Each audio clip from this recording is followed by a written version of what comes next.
Hey guys, I'm Anthony Copeland, and this is my presentation on introduction into fire extinguishers. I have my wife filming behind the camera, and I have two of my friends here, and of course my dogs as my audience as well. So just gonna jump right into it. This is a brief introduction into these things.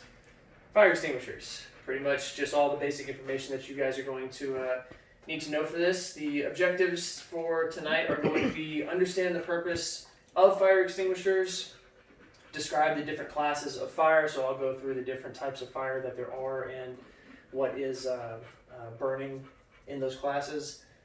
And then you have understand the different classifications of fire extinguishers. Alright, so the purpose of fire extinguishers, primary uses, extinguish incipient fires. That is a fire that is not spread beyond the point or the area of origin. So basically like a trash can fire, it's just in that one localized area. Control fires where traditional methods of fire suppression are not recommended. Some classifications of fires actually require that you don't use water to put the fires out. So that's what that means. Fire extinguishers are placed in many locations, so they will be available for immediate use on small incipient fires. A trained individual with a suitable fire extinguisher. Really? You didn't tell me to silence my phone. Please silence all mobile you devices. You should know better than that. You should know better than that. All right. A trained individual with a suitable fire extinguisher could easily control this type of fire. As the flames spread beyond the point of area of origin, the fire becomes increasingly difficult to control with only a portable fire extinguisher. So this is still talking about small, localized, incipient fires. Fire extinguishers are also used to control fires where traditional methods are not recommended. Now you.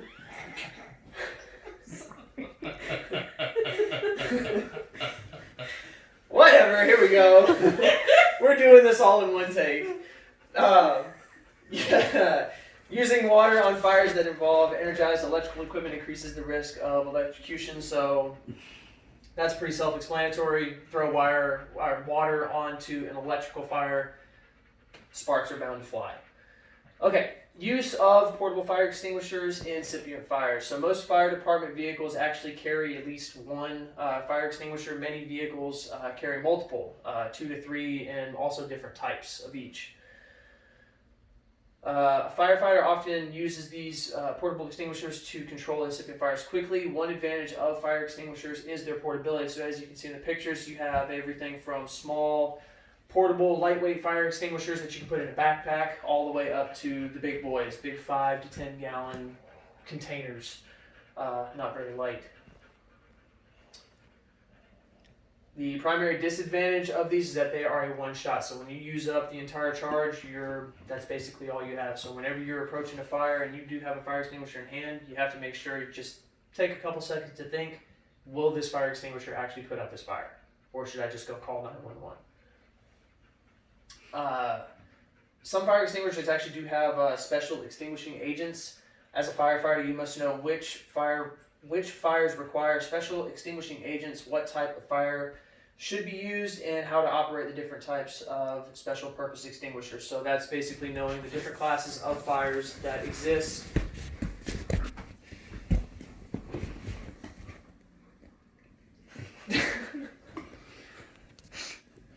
Know the different types of fires that exist, the different types of fire extinguishers, which there are actually many different types of fire extinguishers.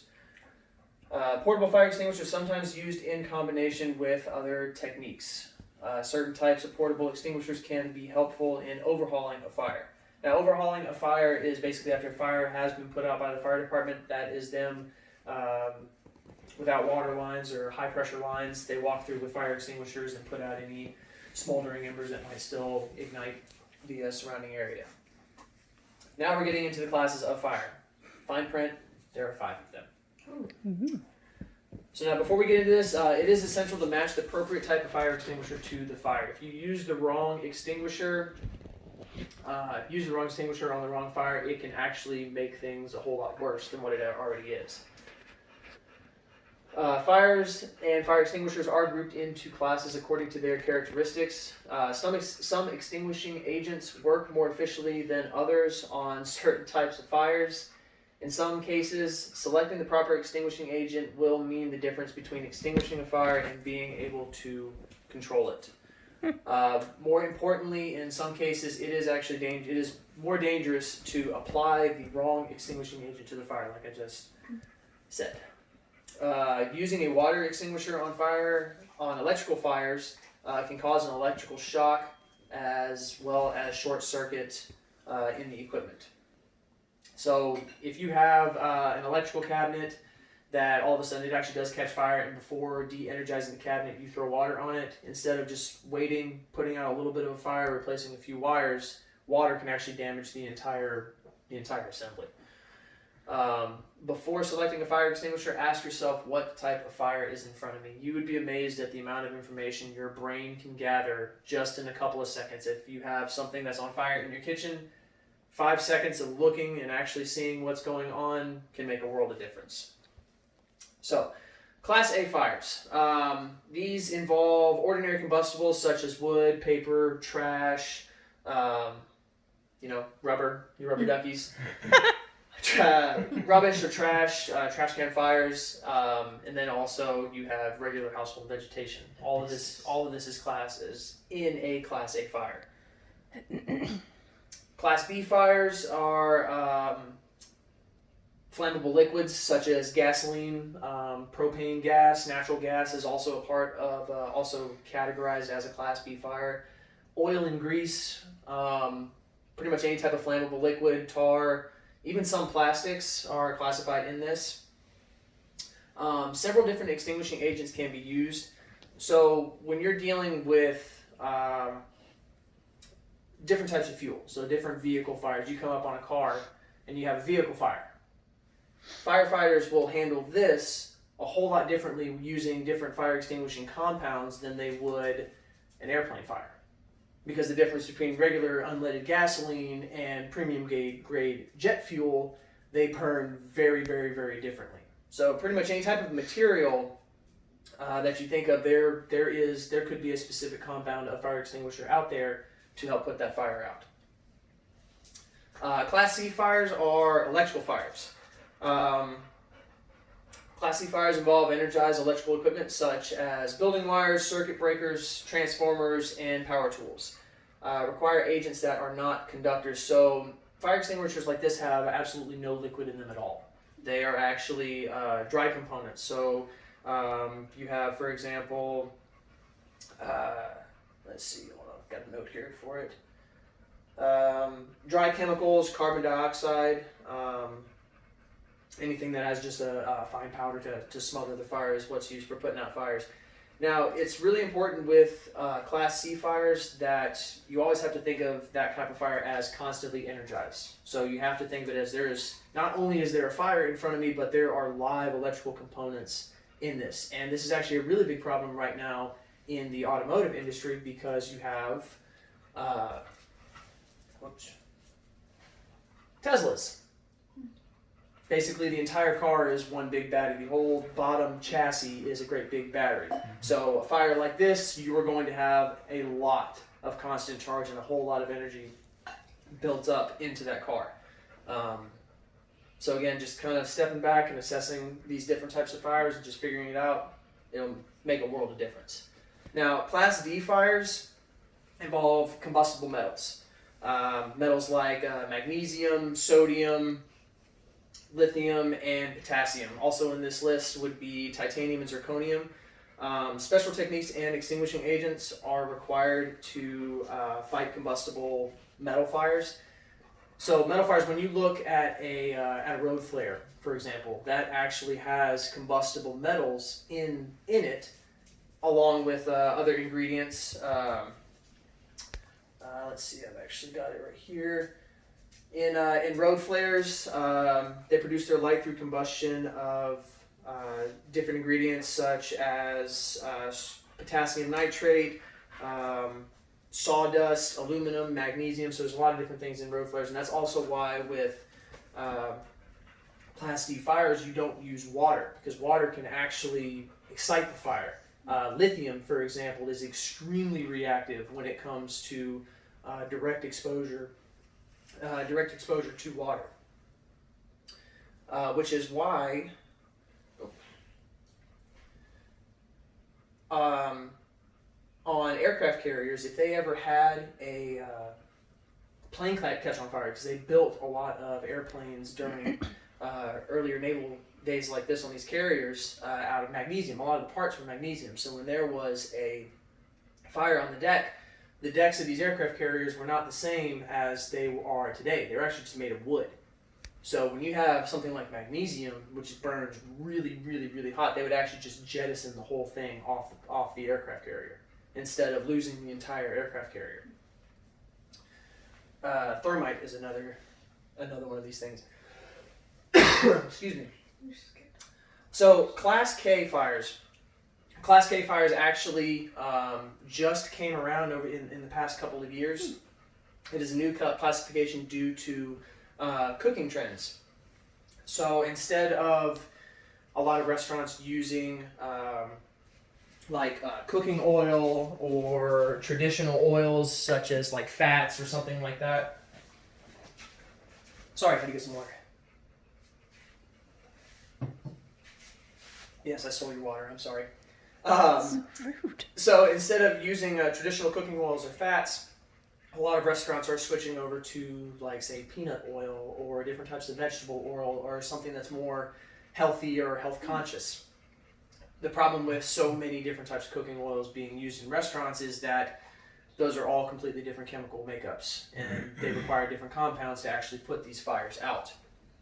Some restaurants actually still use Class B extinguishers, so stuff for grease fire, oil fire, like crude oil or gasoline or something like that. Liquid fires, they're completely ineffective in a lot, which is why a lot of restaurants actually do burn down, even though they have fire suppression systems and fire extinguishers. They're not the correct ones to use. Wow. Right. And example of a kitchen fire. Looks like a party.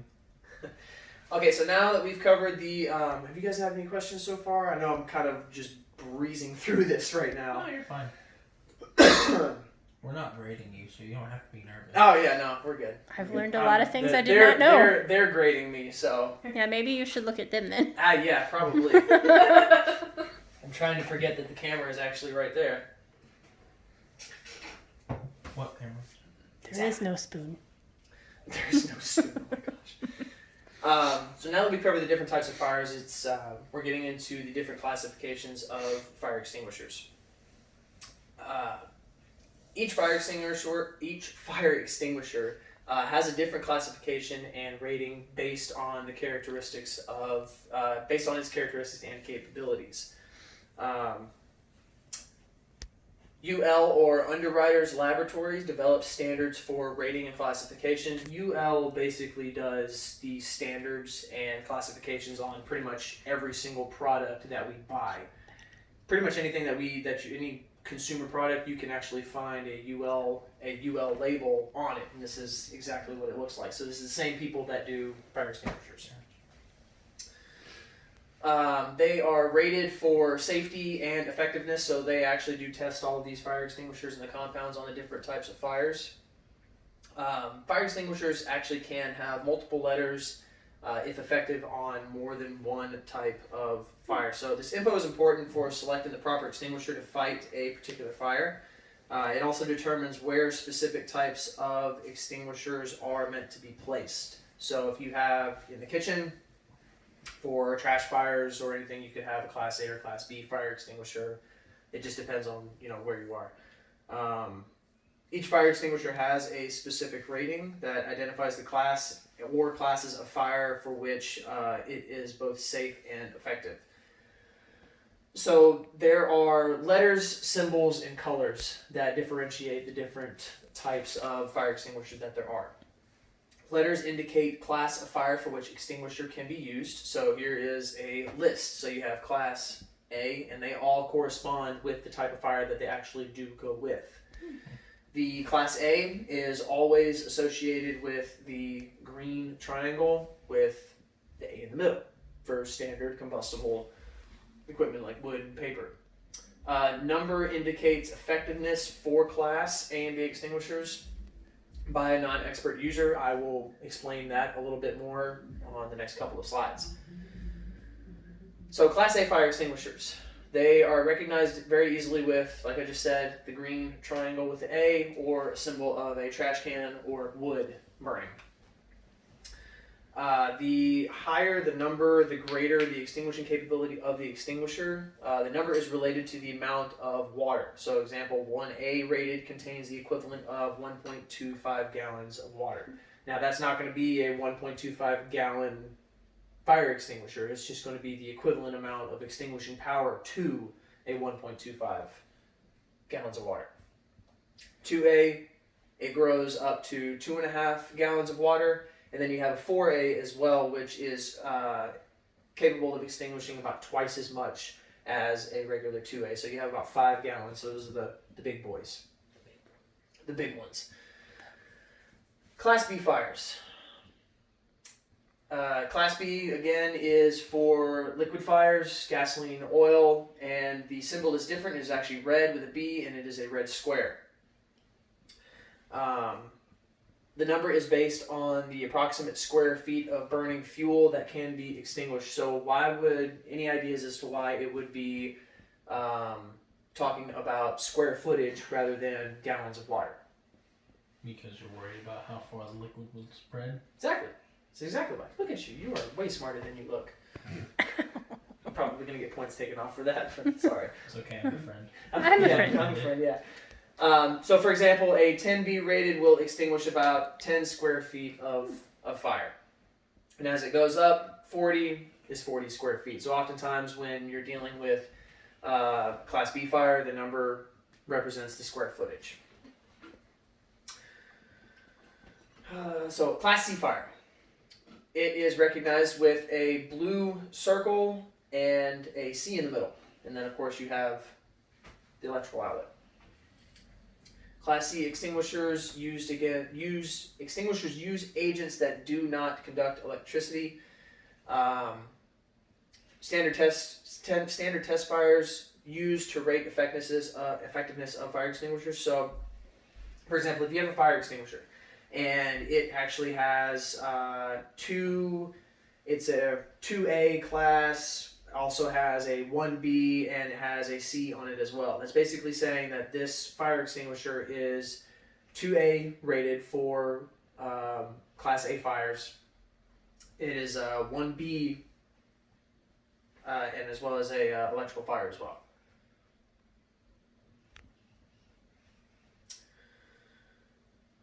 When using okay, now we're actually getting into the actually using a fire extinguisher. Kind of lost my track there, sorry. Now, you notice that we did not actually cover Class D or a Class K. I was just about to ask about that. So we didn't cover Class D and Class K because where in a commercial setting, not industrial, in a commercial setting, are you going to need a fire extinguisher to extinguish metal? Probably not very often. Special order, yeah. It's not very often that you're going to need. So the first instinct when you see a fire needs to be dial 911. Okay. If you do come across a fire that you actually can battle with a fire extinguisher, there's a very, very easy acronym called PASS. P stands for pull the pin. Be sure the extinguisher has the nozzle pointed away from you. Aim. A is for aim. You aim the extinguisher nozzle at the base of the fire and you do a sweeping and rising motion. Basically just covering the entire flame. The first S is squeeze the handle. That's pretty self-explanatory. And obviously releasing the handle stops the flow of discharge. And S, I got ahead of myself. S is the sweep. So you kind of have to squeeze it before you sweep. So that makes sense. So in conclusion, just going to go over everything that we've covered so far, like my title. Wrap it up already. That's not what I'm looking Oh, okay. at. You're good. So purposes of fire extinguishers: to extinguish incipient fires and control fires where traditional suppression methods are not recommended. The different classes of fires: so Class A, basically organic material, fire or wood, rubber, trash, and vegetation. Do you remember what Class B was? Electrical. No, it's Class C. There you go, Class C. B is flammable liquids. Flammable liquids, very good. What was Class C? Yeah, electrical. Electrical, very good. And do you know Class B? Are you asking the camera? No. Metal, kitchen Yes. metal fires. Good job. Metal kitchen fire. Okay. Hey, we only covered it I once. need to demonstrate control of my class here. Okay. That's kitchen fire. And then Class K is your kitchen fire. So yeah, K kitchen. That works. Well, That works. dang. Lastly, we also went over the different types of fire extinguishers that there are. Really easy, honestly, really easy to remember. These guides and pictures, you can find them pretty much anywhere. Remember the pass method: pull the pin, aim, squeeze, and sweep. Thank you guys very much, and that's all. Yes. Thank you guys very much for tuning in, and hope you guys enjoyed my presentation.